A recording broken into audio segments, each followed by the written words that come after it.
Good afternoon. You're watching NTV at 1. My name is Olive Burrows. The government will not renew licenses of betting and gaming companies that fail to prove tax compliance from the 1st of July.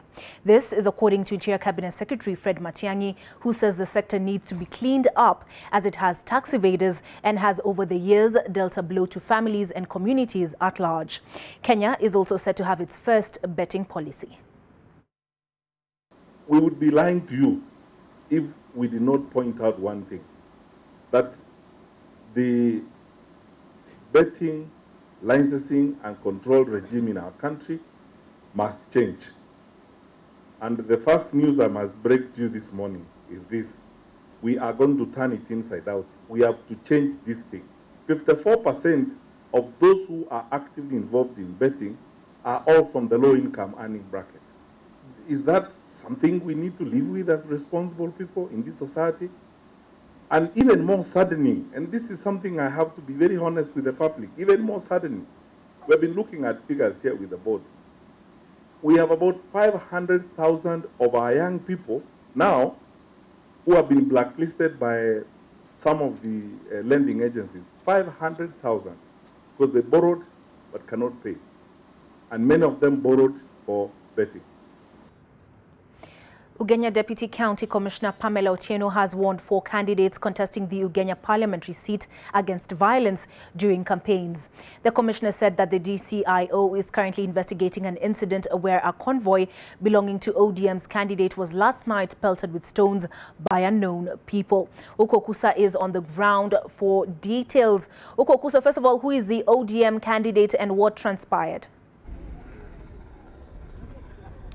Well, the ODM candidate is Christopher Karani. Remember, he's the one who clinched the polls in 2017, that is during the last general elections. And he was competing. His fiercest contender or competitor back then was David Ochieng, who is vying on an MDG, that is Movement for Democracy and Growth ticket. So last evening, somewhere at a place known as Sea High, there was some confrontation where the ODM convoy, as you mentioned, there was pelted with stones, but it is not clear. Police are still investigating who was behind the violence that was witnessed there yesterday, and that is actually what caused the summons that were issued to the 4 candidates this morning by the sub-county, that is Ugenya sub-county security team here in Ukwala, where they have had deliberations since morning discussing issues to do with peaceful campaigns. The sub-county security team has actually asked the candidates to ensure that they carry out peaceful campaigns during this period. Remember, these campaigns are ending tomorrow. That is according to the returning officer. These campaigns are ending tomorrow 6 p.m. and therefore thereafter the preparations for the by-election schedule for this Friday will kick off.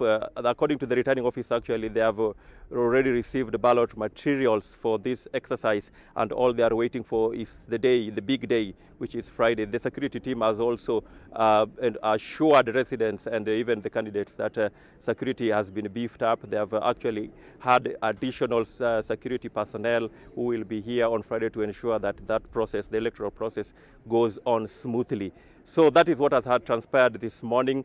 All we know right now is that the candidates, we have 4 who have been cleared, but there are 2 top contenders in this race. That is the ODM candidate Christopher Karani and the MDG's candidates David Ochieng. Remember, in the last elections, Karani beat Ochieng by a paltry 347 votes to clinch victory, but that victory was challenged in court by Ochieng, who said that, who told the courts, that is the High Court, the Appeal Court, and even the Supreme Court, that the ODM brigade ran a dirty campaign against him. They're saying that the ODM campaigns were laced or were marred by propaganda. And all the courts, that is the High Court, the Appeal Court, and the Supreme Court, later agreed that indeed there were massive malpractices during the campaigns that subverted the will of the people of Ugenya. So sending this constituency, that is Ugenya, to yet another election, which is now scheduled for this coming Friday. So that is what is happening here, and there are some more campaigns happening today. We are told that the ODM brigade will still be moving around today, doing their final campaigns. As I've mentioned there, the campaigns end tomorrow, and of course we'll be trying to catch up with them. Same to the other candidates who are conducting their campaigns today.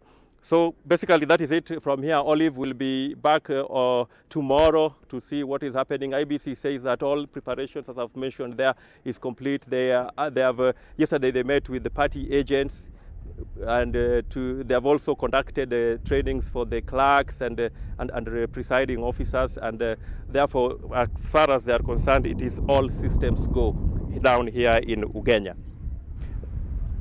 Back to you, Olive. Thank you, Kukusa, speaking to us there, briefing us on the latest on the by-elections slated for this Friday, that is April the 5th. The by-elections will not only be taking place in Ugenya, but as well as in Embakasi South and Lelan Ward in Elgeyo Marakwet County. Now, the proposal to reduce the age on sex consent from 18 to 16 has elicited intense debate. The proposal by the Court of Appeal has been met with resistance, especially from legislators. Kevin Mutai is in Mombasa, and he speaks to one legislator. Kevin, over to you. Well, we are joining the broadcast from Mombasa, and remember, as you've said, Olive, the debate to reduce the sexual age consent from 18 to 16 has elicited a lot of reactions, not only from members of parliament, but also Kenyans. This move came after the appellate court, a section of judges within the court proposed the age to be reduced from 18 to 16. It is something that, of course, other leaders have said it will open floodgates for sex perverts and also older men to prey on young girls, and of course with them also maintaining that the girls aged between 16 years are not ready to be mothers. And joining me quickly here is Gideon Keter, who is the nominated member of parliament and a representative of youth, to just quickly give us his response towards the matter. What do you think? What are your concerns on this particular issue? Thank you. First of all, our country have been battling for a long time with this issue of underage teenage pregnancies. Underage teenage pregnancies have been tested and proven to be an hindrance to any young person who wants to develop his own life to a mature stage where he can raise up a family in this land.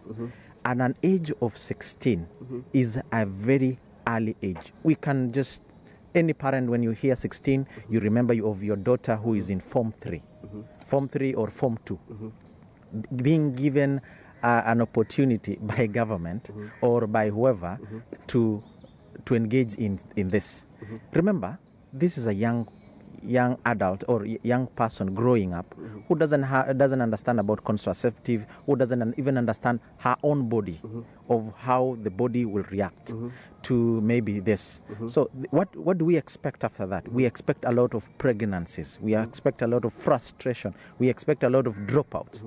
How can we invest in education system a lot of money to individuals who are going to drop out, who are going to delay, who are not going to complete their education?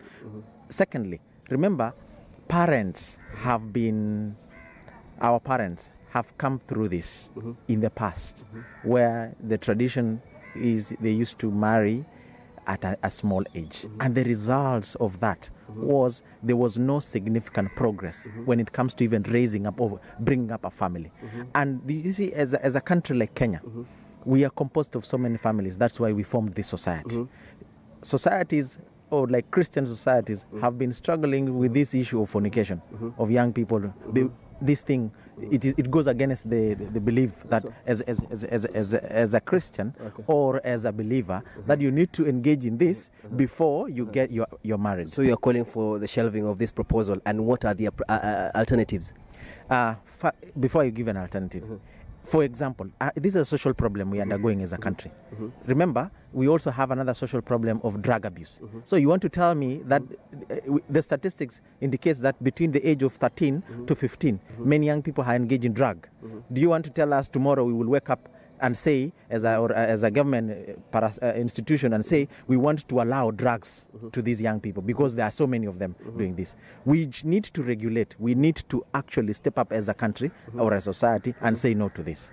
Yes. Well, thank you so much. Olive, that's it. That is Gideon Keter, nominated member of Parliament and also a representative of youth in the National Assembly. And you've heard his concerns. They are saying that there are alternative ways that needs to be brought before the public to be able to address the particular matter. But for now, I hand it over back to you, Olive. Thank you, Kevin. Kevin, speaking to a legislator there on the age of consent. Where do you lie? Are you with the Court of Appeal judges who propose lowering it to 16, or do you believe it should be maintained at the age of majority, which is 18? The handle is at NTV Kenya. Now, we cross over to the Milimani Law Courts, where Seth Olale is standing by. He's been following up on the NYS2 case, in which over 20 people have been charged, including former PS Lilian Omolo. Seth, what transpired this morning?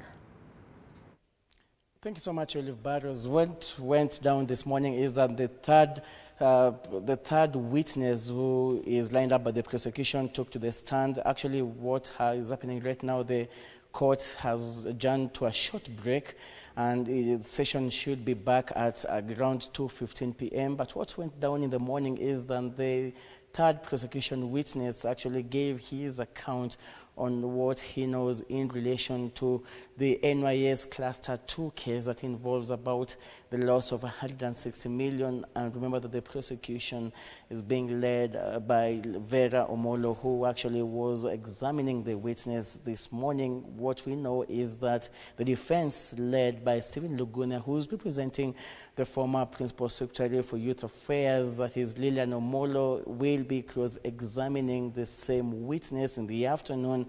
And just to get details of what actually what the witness told the court in regards to awarding of contract.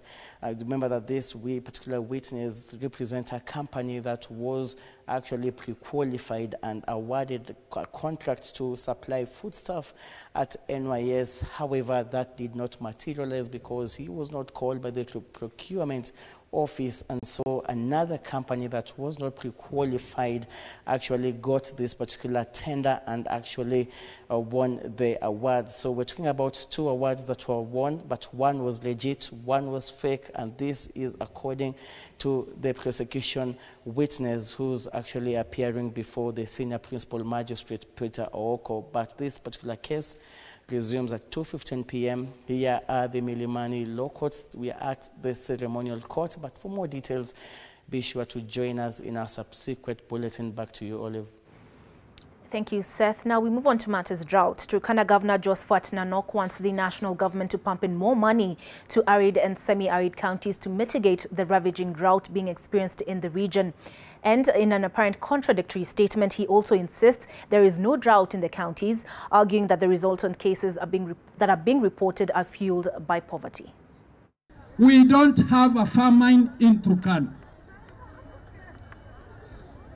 We have a serious food shortage. If we don't take action now, we will head to that crisis. We are not yet there.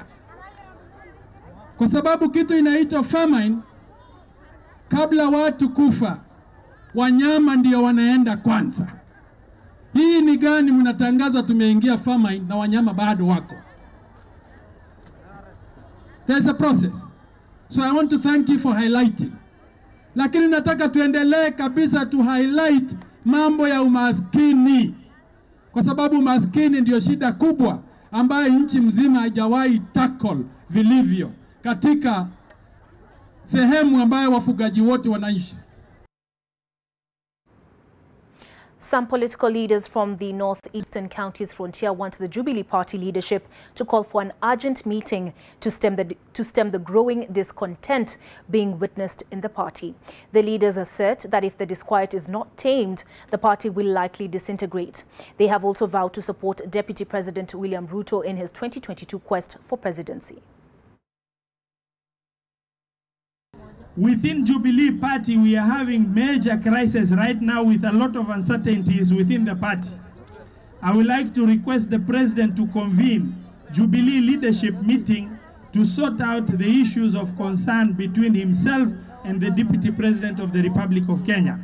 Kwa sababu hiyo mambo imeleta, it has really interfered with the confidence people have in their government. It has also interfered with public confidence as well as economic performance of this country by creating uncertainties that need to be dealt with very firmly through the existing party structures. Wale wanatuambia msiongee siasa ya 2022 wanataka kutupanga na sisi hatukubali kupangwa. Kwa hivyo sisi kule Isiolo tumesema mara hii tutaongea na sauti moja. I hope wajia mko tayari kuongea. Na sisi tukasema 2022 tutachagua hasla kama sisi. We have an agreement. His Excellency President Uhuru Kenyatta will serve his 2 terms. And Ruto is unstoppable. Unstoppable. The rest is about the ballot, and as it has always been, the tyranny of numbers is awaiting. Now, the Kajiado, Imaroro, Mashuru, Sara Tamak Road is facing a major challenge of destruction as overloaded lorries ferrying sand wear it out. Traders say the 112-kilometer road is a crucial trade route and that the road may not serve them for long if the overloading is not stopped. The road, which has been under construction for a while now, is 98% complete. For many years, poor road networks has hampered movements in Kajiado County, making transport very costly, causing investors to keep off. Under the presidential directive of building 10,000-kilometer road program, the road was earmarked for upgrading. However, the road, which can only handle vehicles weighing up to 10 tons, has been taken over by transporters ferrying sand in lorries of up to 40 tons. Hii barabara ni ya juzi. Sasa ikikuta kuna mahali zimesha kutoboka. Inabeba sana, sasa inaharibu lami.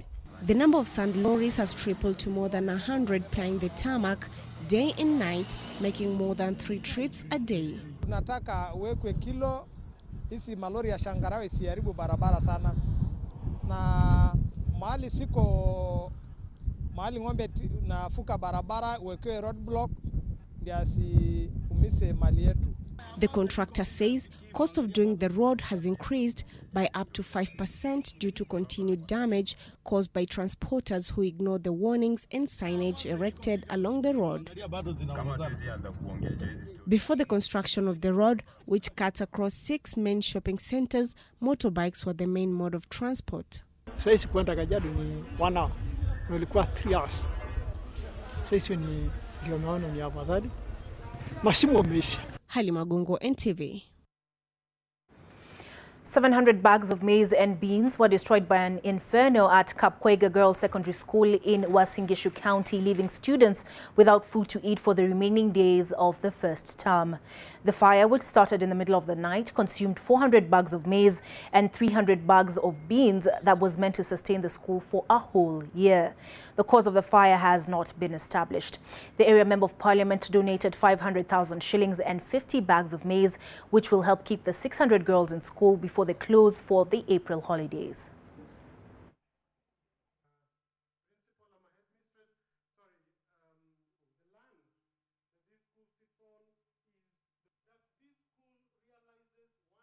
Those who need it, we are going to say one of them. Not to our pata. Holiday, we are heading there. See, I say, na go here because I think this is the last time I've been here. We will also see how you get firefighting system in 6 dormitories. Social Enterprise Food for Education is piloting a cashless payment system in seeking to enable parents to pay for the subsidized school meals using mobile money services. The organization that runs a feeding program for primary school children in Kenya is seeking to leverage on technology to meet the needs it aims to address. Children in various parts of the country in some areas stay off school due to lack of basics, including food. The affordability has been a challenge for low-income families, creating the need which Food for Education has been seeking to address for years. Food for Education is an organization that provides subsidized school meals to students in public primary school. Our meals are very nutritious and they're subsidized, and what we wanted to do is find a way that is scalable and efficient for us to receive that 15 shilling payment. The main objective of this program is to make sure that all children are fed. With the benefit of technology being a reality today, Food for Education program is piloting a cashless payment system that will see parents paying for their children's school meals using mobile money services. The Tap to Eat initiative is designed to be a reliable way children can access subsidized nutritious meals through technology. So we designed Tap to Eat to be able to accept these payments from parents and process it so that children can have an easier experience getting their lunch. Every time a student taps the POS machine, the parent receives a notification and an SMS. When they receive this SMS, at least they know their kid ate that particular day. The program that has already been feeding 3,000 children a day with affordable and nutritious meals at a subsidized price of 15 shillings is now looking to upscale to 1 million children daily. The pilot is currently running in 3 schools in Nairobi. The organization seeks to scale up the operations to all the schools where Food for Education is currently running its feeding program. Anita Nkonge, NTV. A section of SACCOs are expressing concern over the rising cases of defaulting on loans, even as the sector comes under sharp regulatory scrutiny in the wake of scandals involving SACCOs squandering depositors' funds. Metropolitan National SACCO says that the sector remains resilient despite the rising questions by depositors following the collapse of select entities in the sector. CEO Francis Nganga says the increased regulatory scrutiny should help reignite confidence by depositors and help grow the sector even further. Nganga was speaking during the annual general meeting for the society at Kiambu High School, during which the SACCO revealed its non-performing loan ratio increased from 4.9% to 8% in 2018.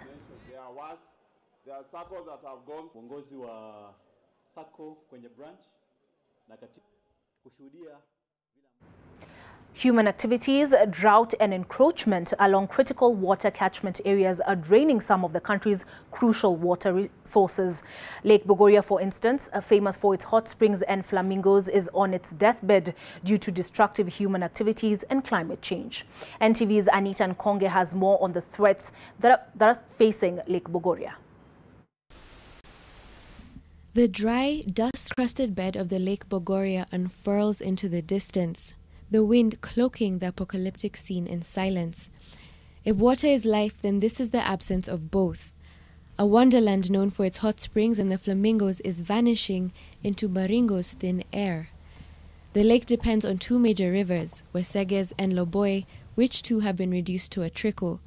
Though the drought is in part to blame for the shrinking lake, human activities upstream, the 2 main rivers that drain into it, have contributed to put the lake at risk. We have a number of rivers feeding this lake, but because of irrigation and also other human activities up there in Sulai and also those parts of Kisanana up there, the waters are not coming in here. Some flamingos have died and others have flown off in search of better places to perch. The lake's vanishing act, a disastrous manifestation of the harsh effects of human activities and climate change. Stakeholders are now appealing for intervention that will save this lake from sure extinction. We are requesting that the KWS, IUCN and other interested parties to come in so that we may partner together. And we are appealing to the county, maybe the legislation, so that they have a good working relationship between the 4 counties through the Department of or the Ministry of Water, so that we have a good working relationship with the other counties. Across the country, the fingerprints of climate change and destructive human activities are everywhere. At the Masai Mara National Reserve, the air around is lip-chapping dry. The dry vegetation greets you on arrival. The Mara River, the stage for what's known as the 8th wonder of the world, the annual wild beast migration, is dying out. A spot check around several crossing points show a river on a sure deathbed. Human activities upstream, in the Mau forest, the river's source, have contributed to the Great Mara River's decline. This could in turn have an impact on its annual stampede. Mara River yenye tunaijua Mara River ya zamani sasa imekuwa Mara River kufa. The drying river has had a catastrophic impact on the wildlife that depend on it. Some wildlife has reportedly died, and the survival options for other species in the ecosystem appear ever so grim under the scorching heat. Anita Nkonge, NTV. And that report by Anita Nkonge leads us up to the sports news with Brian Otwal.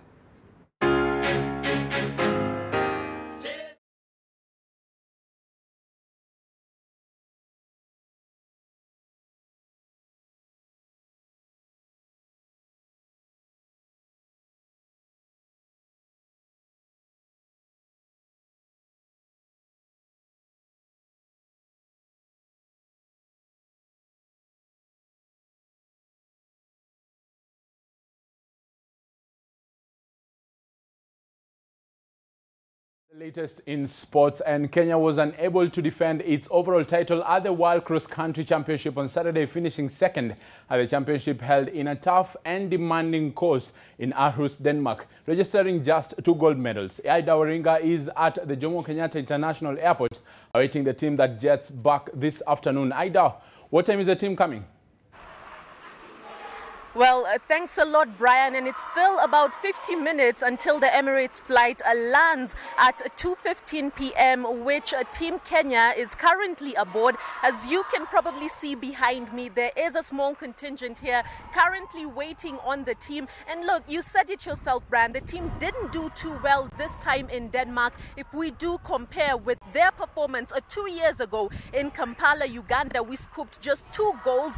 Those golds coming courtesy of Beatrice Chebet in the junior women's race, and of course the woman of the moment, Helen Obiri, who scooped the senior women's race. Now, very unfortunately, we weren't able to get anything in the mixed relay, and Kenya wasn't able to get anything as well in the senior men's race, which a lot of people were looking forward to, courtesy of Jeffrey Kamworor. Would he be able to defend his title is what a lot of people were asking. Well, he wasn't able to do that. He came in third, and of course the reaction to that wasn't too good, especially on social media. But at least Helen Obiri did do the country very, very proud. She won the senior women's race, which she absolutely dominated. Brian, as you saw, 80% of the race, total domination by Helen Obiri. In the process, actually, I beg your pardon, making history, becoming the first woman or the first female athlete to win indoor, outdoor and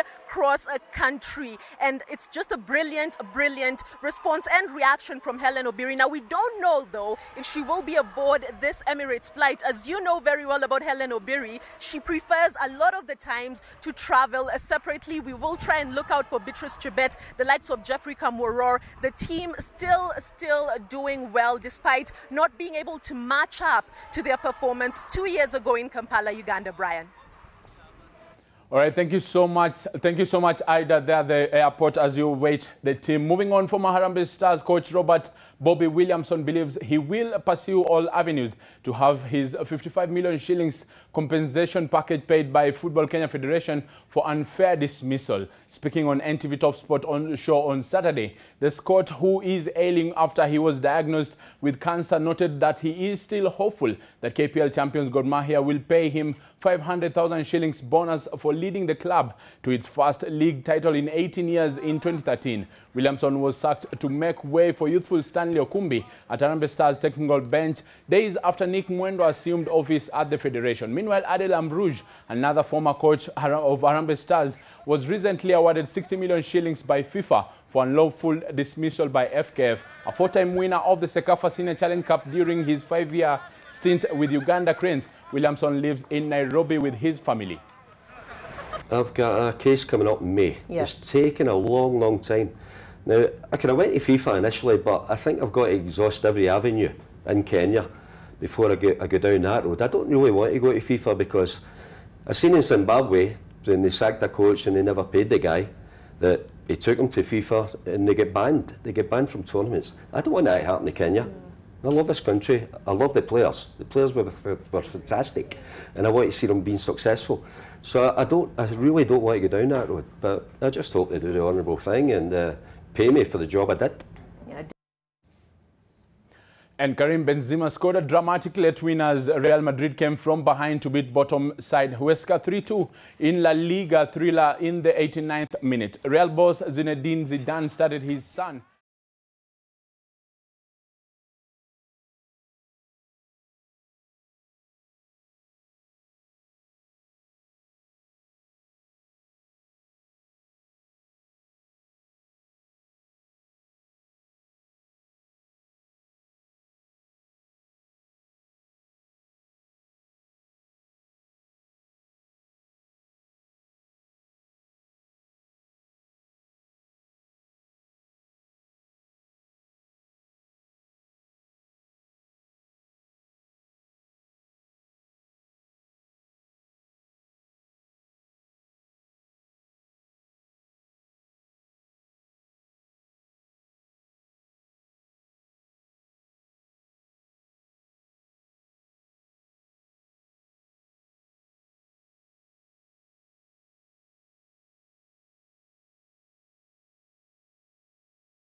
And to the English Premier League, Arsenal will look to bolster their hopes of a top 4 finish in the English Premier League as they host Newcastle United at the Emirates Stadium tonight. Both sides will enter the game in confident mood on the back of recent good form, with Arsenal looking to cement their spot in the top 4 and Newcastle hoping to continue their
school in Dagoretti South will form the bulk of students who will represent Nairobi in this year's physically challenged school games. The tournament, which will feature special needs teams from various counties, will converge at the Miss Musingu School, Kakamega, from 3rd April.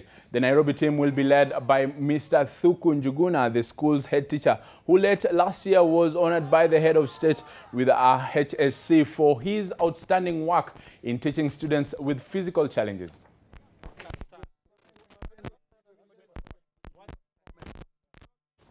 And Roger Federer defeated a hobbling defending champion John Isner 6-1, 6-4 for his 101st career title at the Miami Open. Holder Isner struggled to continue late in the second set, hampered by pain in his left foot. Federer, who won his 4th Miami title, broke Isner 3 times in a blazing Open.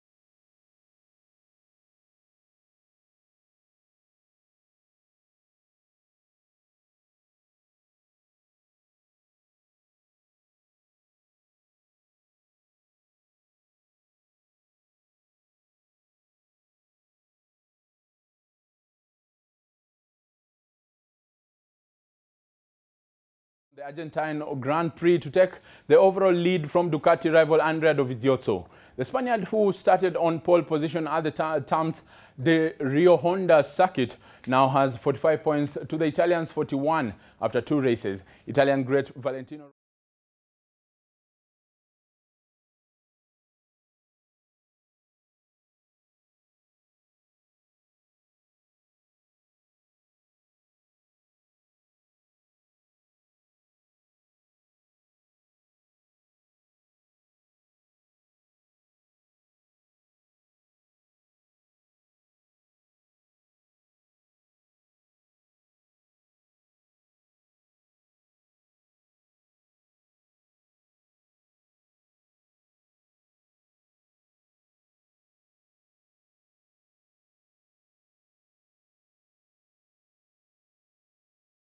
That's the latest in sports. A lot more in our subsequent bulletins, but for now, back to you, Olive. Thank you, Twal. And that marks the end of NTV at 1. Barring breaking news, the next news bulletin comes to you at 4 p.m. on NTV Alasiri. Enjoy the rest of your viewing.